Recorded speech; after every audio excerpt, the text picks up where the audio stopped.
حضرت سیدہ فاطمہ زہرا رضی اللہ تعالی عنہا راتوں کو اٹھ کے کثرت کے ساتھ اور دن کو بھی مصلی بچھا بچھا کے رویا کرتی تھی۔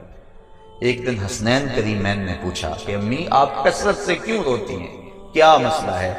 تو سیدہ فاطمہ زہرا نے عرض کی کہ بیٹو مجھے تمہارے نانے کی امت کا غم رلا رہا ہے۔ یہ امت کی غم خاری کا عالم ہے سیدہ فاطمہ زہرا رضی اللہ تعالی عنہا کا۔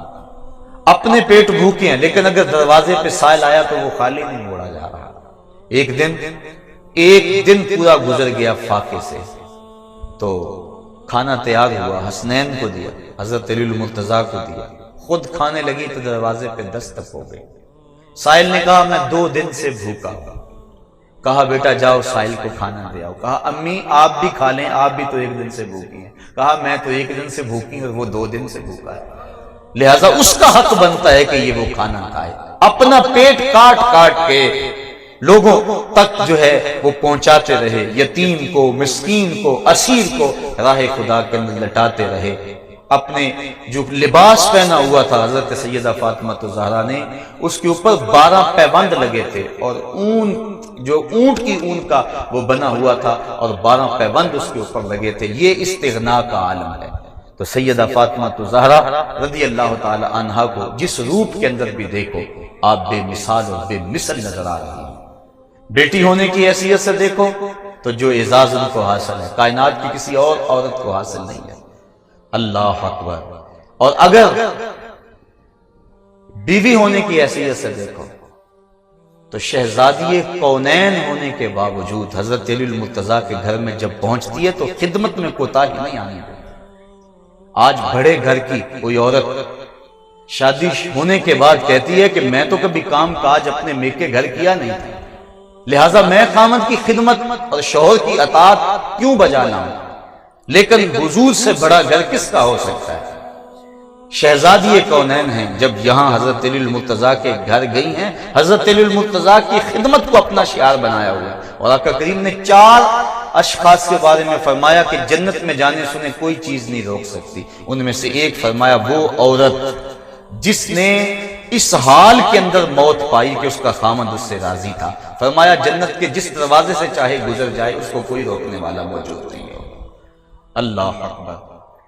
ماں ہونے کی حیثیت سے یہ عورت کا اہم ترین روپ ہے، اہم ترین روپ عورت کا ماں کا روپ ہے۔ ماں کی آغوش میں ایک قوم پلتی ہے۔ ایک مفکر نے کہا تھا مجھے اچھی مائیں دے دو میں تجھے ایک بہترین قوم دے دیتا ہوں۔ تو ماؤں کے لیے اسوہ اگر ہے تو وہ سیدہ فاطمہ زہرا کا روشن اسوہ ہے۔ اقبال کہتا ہے مزرعے تسلیم را حاصل بطول، مادرا را اسوہ کامل بطول۔ ماؤں کے لیے اگر کوئی کامل اسوہ موجود ہے تو وہ سیدہ فاطمہ زہرا کا اسوہ موجود ہے۔ سیدہ فاطمہ زہرا نے قرآن کی لوریاں دے دے کے حسنین کریمین کی پرورش کی۔ کربلا کے تپتے ہوئے ریگزار میں یزیدوں کے مقابلے میں پوری قوت کے ساتھ جو کھڑے رہے، قضا تیغے برہنہ لیے خوف زدہ کرتی رہی، لیکن حسین کے پائے استقلال میں لغزش نہیں آئی۔ 72 لاشیں کٹ کٹ کے گرے اور کندھوں پہ اٹھا کے خیموں تک لے آئے، لیکن زبان سے اف تک بھی نہیں کی، ہائے کا لفظ بھی زبان پر نہیں آیا۔ یہ استقامت، یہ جرأت، یہ حسین ابن علی کی جو تربیت فاطمہ زہرا نے کی ہے، یہ اس کے اثرات تھے۔ انہوں نے بھوک کاٹ لی، پیٹ پہ پتھر باندھ لیے، ہاتھوں میں جو ہے وہ چھالے پڑ گئے چکی پیس پیس کے، لیکن حرف شکایت لبوں پر نہیں آیا تھا۔ جس ماحول میں پرورش پائی تھی آج اس کے اثرات دیکھنے میں آ رہے ہیں۔ 72 افراد 36,000 افراد کے سامنے تنے تنہا کھڑے ہیں، اور حضرت امام علی مقام کے پائے ثبات میں لغزش اور لرزش نہیں آ رہی ہے۔ یہ ہے سیدہ فاطمہ زہرا کی تربیت کہ انہوں نے ان کو دودھ بھی پلایا تو قرآن کی لوریاں دے دے کے بلایا۔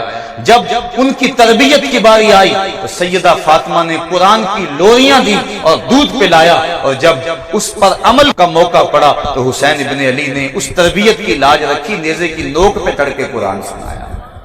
نبی کے گھر کی ہے عظمت نبی سے سنتے ہیں، علی کے گھر کی ہے عزت علی سے سنتے ہیں۔ وہ جس نے معزز کیا گھرانے کو، حسین پال کے جس نے دیا زمانے کو۔ تو سیدہ فاطمہ زہرا کا وجود ماؤں کے لیے ایک روشن اسوہ ہے۔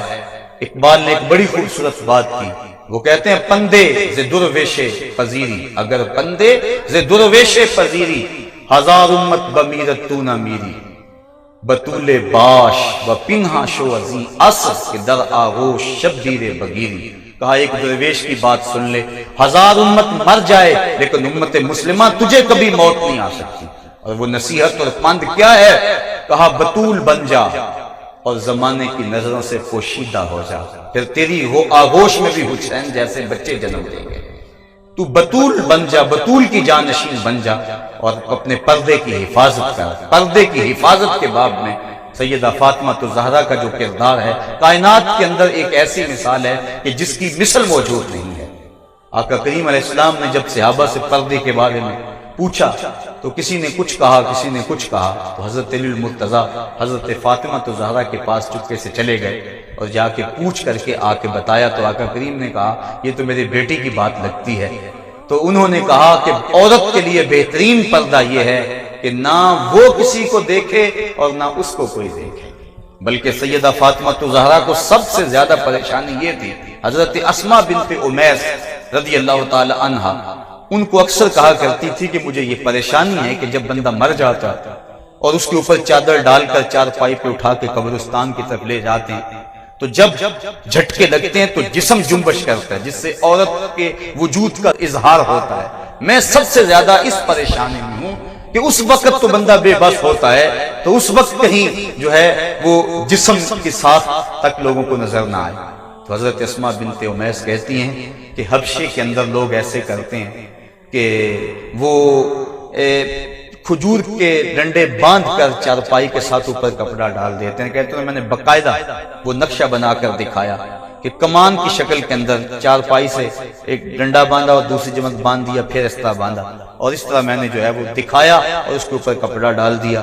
تو سیدہ فاطمہ الزہرا کا اضطراب ختم ہوا۔ کہا مجھے سب سے بڑی پریشانی یہ تھی کہ بعد از انتقال میرے پردے کا کیا ہوگا۔ اب تم نے یہ جو آئیڈیا دیا ہے، یہ جو موجودہ ڈولی ہے جنازے کی، یہ آئیڈیا حضرت اسماء بنت امیس کا ہے اور اس کو پاس حضرت فاطمہ الزہرا نے کیا ہے، اور اس سے مرد اور عورت کے جنازے کا فرق بھی سمجھ میں آ جاتا ہے، اور جو ہے وہ عورت کے اعضاء بھی نہیں جھلکتے، سامنے نہیں آتے، اور جسم بھی نظر نہیں آتا۔ تو سیدہ فاطمہ الزہرا کہتی تھی کہ مجھے اس بات کا ڈر لگتا ہے کہ انتقال کے بعد کیا ہوگا۔ اللہ تعالیٰ جل شانہ نے ان کو ایک راستہ دے دیا اور یہ ہے ان کے پردے کی کیفیت۔ آج کی عورت پردے کو بوجھ سمجھتی ہے، پردے کو اپنے لیے عذاب سمجھتی ہے، اپنے گھر کی اونچی اونچی چار دیواری کو اپنے لیے قید خانہ سمجھتی ہے۔